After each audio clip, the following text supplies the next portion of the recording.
Hey there, welcome back to another episode of our YouTube channel. Today, we'll be diving into an important topic that has been raising some concerns among expecting mothers, the use of melatonin during pregnancy.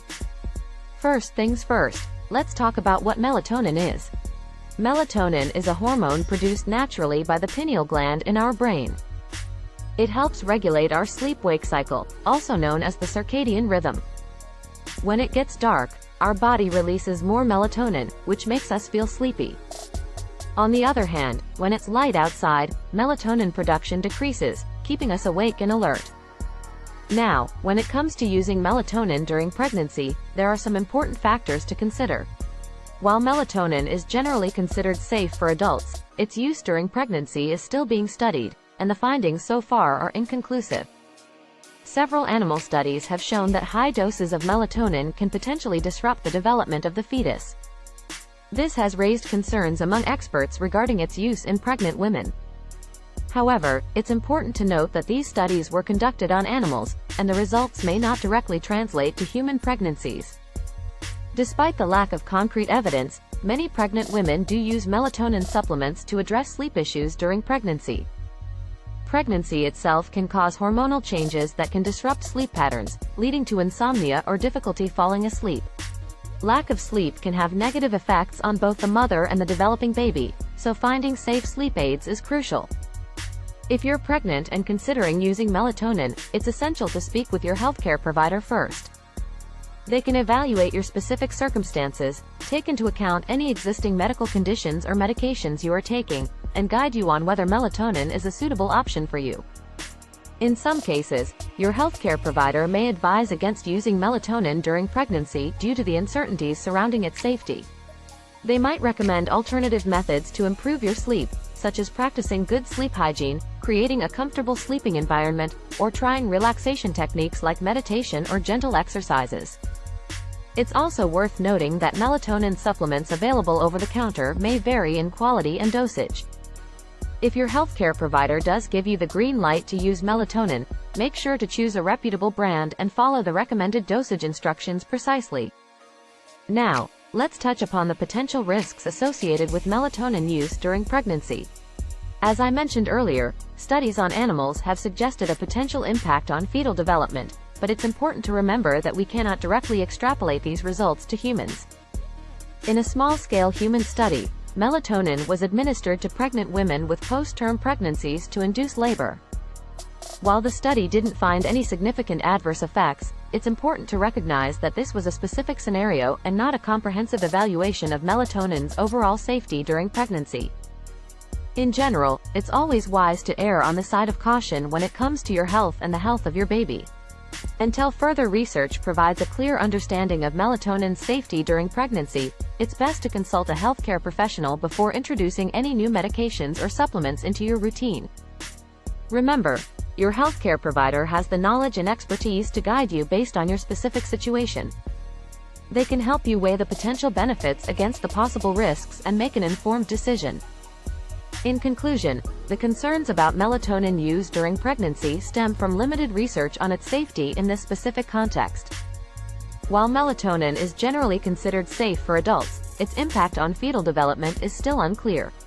Pregnant women should consult their healthcare provider before using melatonin as a sleep aid, as alternative methods for improving sleep may be recommended. As always, prioritize your health and the health of your baby, and seek professional guidance to make the best decisions for you both. Also, we're going to talk about the topic of melatonin and how it can affect a baby. Now, before we dive into the details, it's important to note that I'm not a medical professional, so it's always a good idea to consult your doctor or pediatrician for any specific concerns or questions regarding your baby's health. With that being said, let's get started. Melatonin is a naturally occurring hormone in our bodies that regulates our sleep-wake cycle. It's produced by the pineal gland in the brain and helps signal to our body when it's time to sleep. Many adults use melatonin as a sleep aid, but what about babies? Well, it's important to remember that a baby's sleep patterns are different from adults. Newborns typically sleep for shorter periods and wake up frequently for feedings.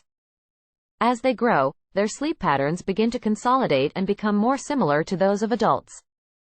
However, it's a gradual process, and every baby is different.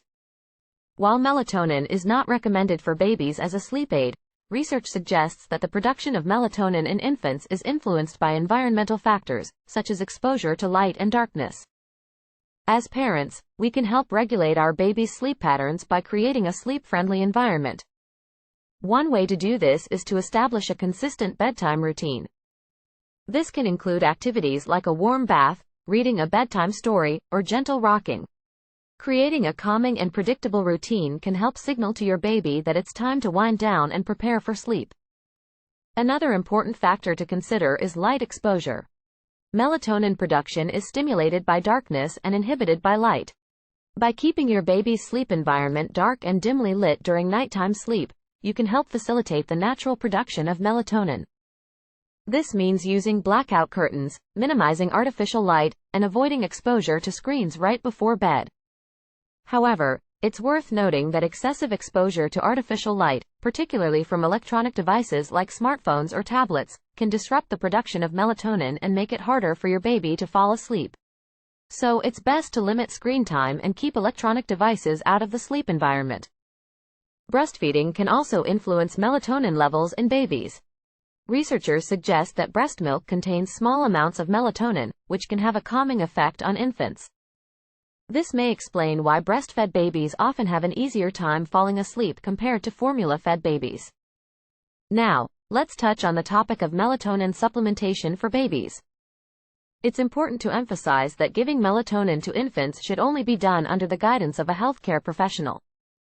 While melatonin is generally considered safe, there isn't enough research supporting its long-term effects on infants. If you're struggling with your baby's sleep patterns, it's important to first explore non-medical interventions. This can include creating a conducive sleep environment, adjusting bedtime routines, and seeking advice from a pediatrician or sleep specialist who can provide guidance tailored to your baby's needs. Remember, each baby is unique, and what works for one may not work for another. It's essential to approach sleep issues with patience and understanding. As babies grow, their sleep patterns will naturally mature, and with a little help from their parents, they'll develop healthy sleep habits. In conclusion, melatonin plays a crucial role in regulating sleep-wake cycles, but its use in babies is not recommended without medical guidance. Instead, parents can focus on creating a sleep-friendly environment by establishing consistent bedtime routines, managing light exposure, and promoting a calming atmosphere. If you have concerns about your baby's sleeping patterns, it's best to consult a healthcare professional who can provide personalized advice and support. I hope you found this information helpful. As always, if you have any questions or topics you'd like us to cover in future videos, let us know in the comments below. Don't forget to subscribe and hit that notification bell to stay updated on all our latest content. Until next time, take care and sleep well.